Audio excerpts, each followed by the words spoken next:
Strategic media and public relations is bringing together dynamic companies, investors, and consumers like no one before. And we're doing it in a unique way while addressing the big changes underway in our world. Our world is fraught with both peril and opportunity. The world is changing. Long-term conflicts are shaping up over commodities, currencies, and influence. Political lines are shifting. Yet mankind moves on to meet the needs of a growing world. Newer, cleaner energy, medical breakthroughs, ways to better our lives, better ways to move into the future. Join us now for today's topic. Hi, folks. Thanks for joining us again today. This is Eric Radez, President of Strategic Media and Public Relations, again here with my Vice President, Chris Temple. Thanks for joining us again today, Chris. We want to talk a little bit about some of the hard truths that are out there in the world today.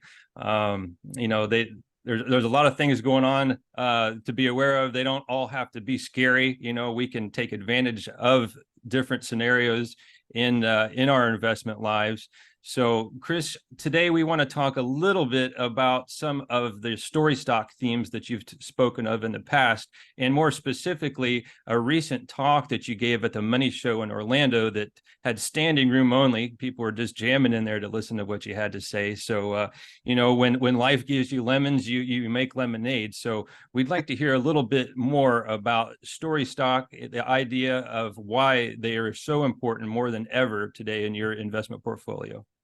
Well, Eric, in recent years, as a lot of people know who are watching us, who are active investors, even in an average way, let alone an above average way, passive investing has taken more control of the markets. People just get into plain vanilla ETFs. They ride the market up. Well, now we're at a place where we're going to have a lot more volatility in the market. And especially if, as I believe, as we're ending the summer here, we're going to start a next significant leg down of the secular bear market that started early in 2022, what that is going to actually do, and there's a lot of historical precedent for this, it's going to force people to be investors again. Because if given all of the different things going on in the world, not the least of which is the way the Fed has tightened monetary policy to try and rein in the economy, and they don't admit this, but rein in asset prices somewhat as well, because that's part of the inflation equation, then you can't just be a buy and hold investor anymore. Put a blindfold on and throw a dart at the ETF page of Barron's or the Wall Street Journal and think you're going to make money. So ironically, in a way, when you have periods of time that have increased volatility, increased uncertainty, it's actually better for fundamental bottom-up investors.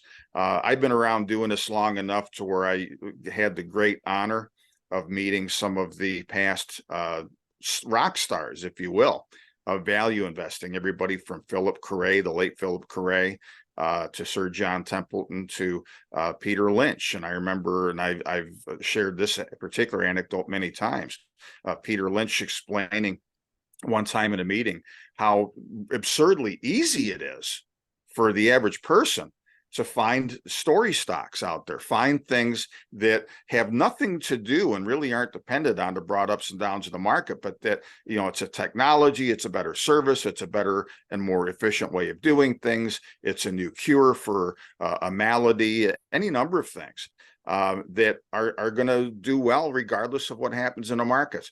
But my favorite statistic on this was an anecdote, actually a historical fact too, that Philip Carre, who was one of the founders of the Pioneer Fund, which was, they started about the worst time you could start a mutual fund back in the late 1920s, before the great stock market crash.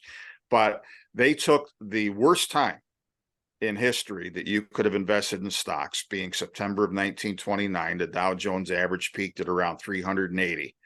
By early 1932, the Dow was down to 43 on the index. So that's about an 89% drop.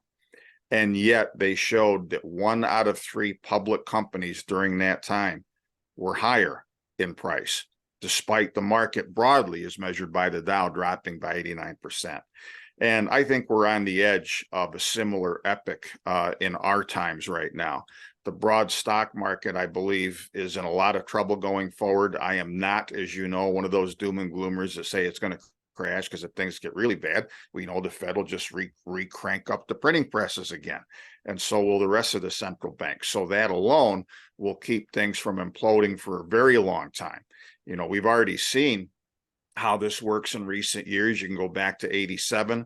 You can go back to the 2000 to 2002 bear market, which was a little bit longer, but you can go to the sharper but shorter drop in 2008. You can go back to the beginning of the COVID situation where you had that massive drop in just a couple of months' time. And every time the market bounces back, it's going to be tougher for the market to have a sustained bounce back now because of all the pressures. So again, I think that a lot of themes, a lot of stories are out there. They're in healthcare, they're in commodities, you know, that the new fangs and the commodities theme we talked about, they're in a lot of different places. Where I think investors are going to be able to do well. And again, part and parcel because of the fact that you're just not going to have this rising tide lifts all boats again. There's going to be a lot of factors that are going to force people to invest again. So as I've said before, in one of our conversations with commodities generally, I say it was stocks and sectors even more broadly, that wise investors who understand these things and make use of the knowledge that we bring you and are going to bring you more of, you're going to have a chance for generational wealth building in the years and even decades ahead, given all these changes in the world. And yet, despite these changes and despite a lot of the dangers that they represent, mankind is still doing a lot of great stuff in a lot of different areas, and there's opportunities there, and we're not going to turn our back on them just because we think that things elsewhere are bad. Well, thanks for that information, Chris. Just story stocks are definitely going to be a part of anybody's portfolio going forward that want to pay attention and to be, you know, proactive with their portfolio. So at SMPR, we are going to really specialize in really focusing on story stock companies. And so we hope you will stay tuned to us in the future, and we have a lot more to bring you. So thanks for joining us today, and take care now. Bye-bye. We hope you got a lot out of today's subject. Make sure you avail yourself of the resources and contacts offered today. Subscribe to this channel for future topics and opportunities. And if you have any questions, drop us a line. Thanks for tuning in.